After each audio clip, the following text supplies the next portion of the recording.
The first day of school was always supposed to be full of nerves, but for Alina, it was more than nerves. It was survival. She had just moved into town with her father after a painful year that still left scars on her heart. Her mother had passed away months ago, and with that loss came a silence in her home that no words could fill. Moving into a new city was her father's way of giving her a fresh start, but to Alina, a 17-year-old with quiet eyes and a determined heart, she knew it would be another battlefield. The world didn't see her softness as kindness, most saw it as weakness. And weakness in high school was like blood in the water to sharks. The hallways of Eastwood High were crowded, chaotic, and loud. Students slammed lockers, groups huddled in corners laughing at inside jokes, and the athletes carried themselves like kings of a kingdom. Alina walked with her head slightly bowed, clutching her books to her chest. She wore a simple floral dress, nothing flashy, but it made her stand out in a sea of jeans and hoodies. Some students turned to look at her as she passed by, some whispered, some sneered. It wasn't new to her. She was used to being the different one. But what she didn't know was that Eastwood High had its own hierarchy. And at the top of it were three notorious bullies, Jason, Tyler, and Brooke. Jason was tall, broad, and had that cruel grin that seemed to delight in other people's discomfort. Tyler, his sidekick, was wary, loud, and always ready to laugh at cruelty. Brooke, the self-proclaimed queen of the school, was beautiful on the outside but vicious on the inside. Together, they ruled the hallways, feeding off the fear of others, and today, the moment they laid eyes on Alina, they saw fresh prey. "Hey, look at the new girl." Tyler smirked, nudging Jason as they leaned against the lockers. "She looks like she walked out of some old movie." Jason's grin widened. "Oh yeah, let's give her a real Eastwood welcome." Brooke, flipping her perfectly straight hair, eyed Alina with disdain. "She doesn't belong here. Let's make sure she knows it." As Alina walked by, Jason stepped forward, blocking her path. Well, what do we have here? Little Miss Sunshine." Alina froze for a moment, but then tried to move past him. "Excuse me." Jason smirked and leaned closer. "Excuse me? Oh, she's polite too." Tyler cackled in the background. Brooke circled around Alina like a predator. "That dress, what is this, the 1950s? Did your grandma dress you?" She reached out and tugged at the fabric. Alina stepped back, clutching her books tighter. "Please, just let me pass." But her trembling voice only fueled them more. Tyler suddenly reached forward and yanked at her dress, ripping a small part of the fabric at the hem. The tearing sound echoed in the hallway like a whip, making several students turn their heads. Gasps filled the air. "Oops," Tyler said with mock innocence. "My bad." Jason laughed, and Brooke's cruel smile deepened.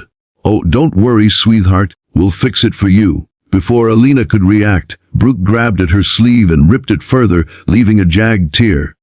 Jason tugged at the back, making the floral fabric rip even more. The hallway roared with laughter. Some students laughed nervously, others recorded with their phones, and some just watched in silence, too afraid to step in. Alina's face flushed crimson, her heart pounding like a drum in her ears. She felt humiliation burn her like fire. For a split second, she wanted to cry. She wanted to disappear. But then something inside her snapped, something that had been buried for far too long. Alina dropped her books, the thud echoing on the tiles. Her posture straightened, her eyes darkened, and her trembling stopped. The bullies noticed the sudden change. "What's wrong, new girl?" Jason sneered. "You gonna cry? Run to the teacher." But instead of tears, Alina's voice was steady, cold, and sharp. "Touch me again and you'll regret it." The hallway fell silent for a moment.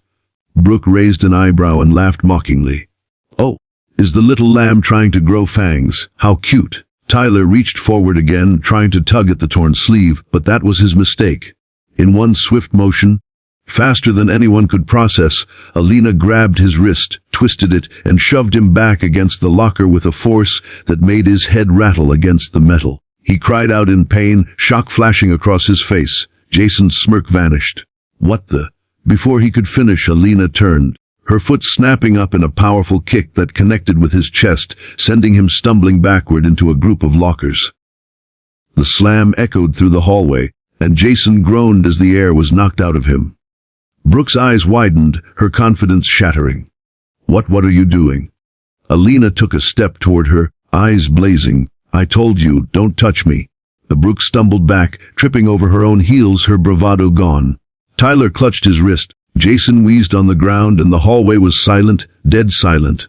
Every student who had laughed now stood frozen, phones still recording, eyes wide in disbelief. The new girl wasn't a victim. She wasn't weak, she was fire, strength, and fury all at once. Teachers began rushing into the hallway after hearing the commotion. Students scrambled to hide their phones. Jason groaned and Tyler whimpered, their faces twisted in pain. "What happened here?" Mr. Reynolds, the vice principal, demanded. The crowd was too stunned to speak. A few students whispered. She took them down. She actually fought back.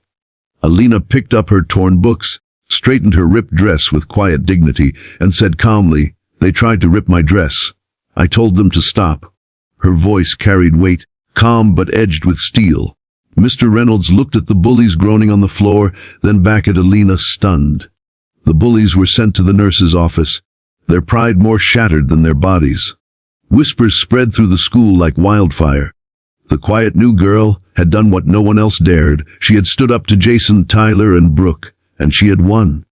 But Alina knew this was only the beginning. She hadn't come to this school to be a victim. She had promised herself after losing her mother that she would never let anyone strip her dignity again. And now, the whole school knew she wasn't the one to mess with.